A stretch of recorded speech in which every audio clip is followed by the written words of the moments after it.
ओम श्रीमद् भगवद गीता अथ द्वितीय अध्याय सांख्य योग। श्री भगवानुवाच इंद्रियाणाभिचरता यन्मनानुविधीयते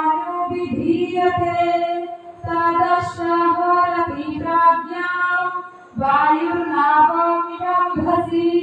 ताले श्री कृष्ण अर्जुन को बुझाउछथि कि अर्जुन पचारिले प्रभु स्थिर गुरु के काहे कोन स्थिर गुरु बोली कहना किंतु अर्जुन को श्री कृष्ण बुझाउछथि कि तमे जदि इंद्रिय मानकु वश करि पारिबो नाही, इंद्रिय को जदि तमे निज कंट्रोल में रखि न पारिलो ताहेले जेमिति तमे जदि देखिबो जलरे नौका जाउथबो जोर वायु अति बेगरे गाड़ी आसिले से नौका को पार करिले ठेलिबी ता लक्ष्य बिजुली करदो लक्ष्य स्थल पहुंचेबे को से करबनी। सेमिति जदि इंद्रिय मानक हम जो पंच ज्ञानेन्द्रिय पंच कर्मेन्द्रिय मन तो मन सहित हम जो पांच इंद्रिय गोटे भी इंद्रिय जदि रहिला ताहेले तुमको लक्ष्य स्तर से बिजुली करदो लक्ष्य स्तर पहुंचबा को केबे भी दबनी।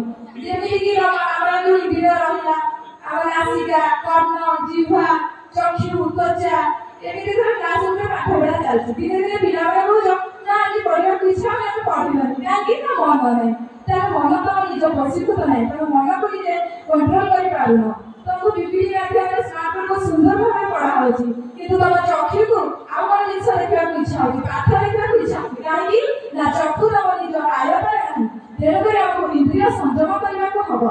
जेमि जीवा रास्ता रे जाते चाट देखले गुपचुप किछि फास्ट फूड रे खाइबा को भारी इच्छा होछि आमे हमर जीव को कंट्रोल करि पारनाथि तेरे को हमको इंद्रिय संयम करबा को पड़िबो। जदि हम इंद्रिय संयम करबा ताहे हम अपन लक्ष्य स्तर रे सुनिश्चित भाबरे पहुंची पारिबा। तस्मात् यस्य महाबाहो निगृहीतानि सर्वश इंद्रियार्थेभ्यो तस्य प्रज्ञा प्रतिष्ठिता।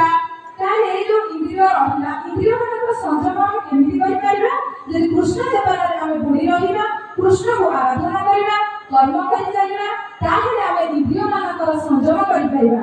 तमे बिले जानिथिबा भी आवर खेलाड़ी मनोभाव से जो ओलंपिक्स रे पदक जीतिले एते सहज कथा न ताले सफलता कारण कोन ना श्रीमद् भगवद गीता तार जीवन को बदलाई देथिला।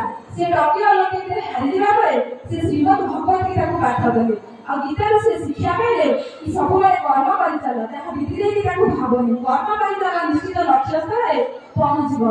आ श्रीमद् भगवद गीता पढ़ी कि ताको सेल्फ कॉन्फिडेंस बढ़िला एवं से ओलंपिक्स रे सफलता मध्य पाई कि हम भारत रे हम महिला मानक रे से गर्व गौरव आनि देथिले। श्रीमद् भगवद गीता रे जो ज्ञान अछि तमे आ कोठी भी पाई परबा नाही। श्रीमद् भगवद गीता रे ज्ञान को हम सब दिन पढ़िबा बुझिबा अन्य मानक बुझेइबा आ जो ज्ञान अछि जे आहरण करे हम निश्चित हमर लक्ष्य स्तर रे पहुंची पारिबा। धन्यवाद।